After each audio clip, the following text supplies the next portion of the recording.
дараагийн мэдээг танилцуулъя. Иранд химийн бодис дэлбэрсний улмаас 40 гаруй хүн амнасаа алдаж 1000 гаруй хүн шархацсан гэсэн ийм мэдээллийг өгч байна. За Ираны хамгийн том бомб тулах Бандар Аббаст өнгөрсөн бям гарагт инхүү химийн бодис дэлбэрсэн байна.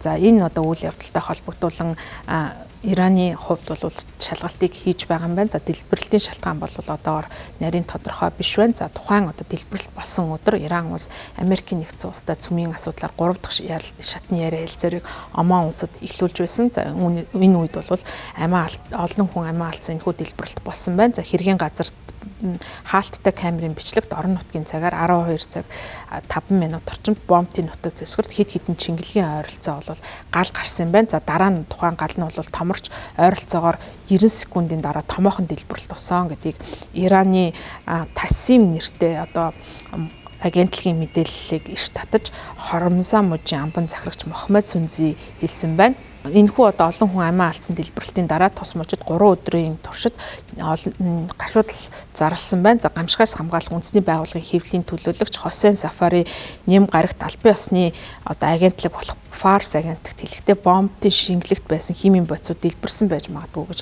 мэдэгдсэн байна. За гэсэн хэдий ч Ираны засгийн газрын хэвлэлийн төлөөлөгч Матах Мохоршаны энэхүү одоо асуудал дээр бол холбогдох байгууллагууд мөрдөн байцаалт дуусгах одоо эхлүүлсэн байгаа. За мөрдөн байцаалтын ажиллагаа дуусгахаас өмнө хэрэг явдлын шалтгааны талаар яаран таамаглахгүй байхыг хүссэн байна. За бомбын одоо буланд бол химийн бодис агуулсан байж болзошгүй сав байгаа нь тодорхой батлагдсан гэж тэрээр мэдэгдсэн байна. За Ираны Батлан хамгаалахын сайдын одоо хэвлэлийн төлөөлөгч Ряза Талак тус бомбод цэргийн ачаа байсан эсэх талаар гадны хэвлэл мэдээллэрийн мэдээллүүд цацагдж байгаа. За энийг бол үгүйсгсэн.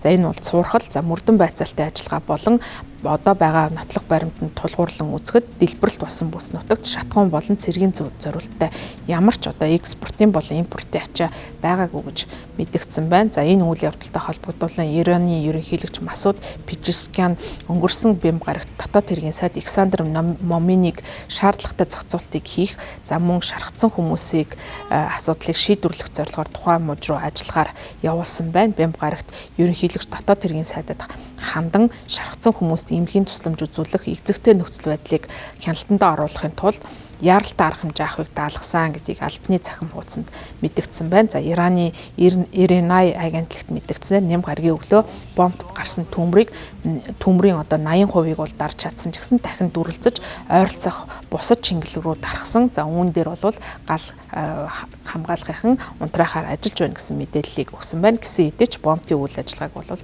хэвийн байдлаар сэргээж ачаа тээвэрлэлтийн үйл ажиллагаа явуулж байна гэсэн мэдээллийг төрийн хэвлэл мэдээллийнх нь өгч байна.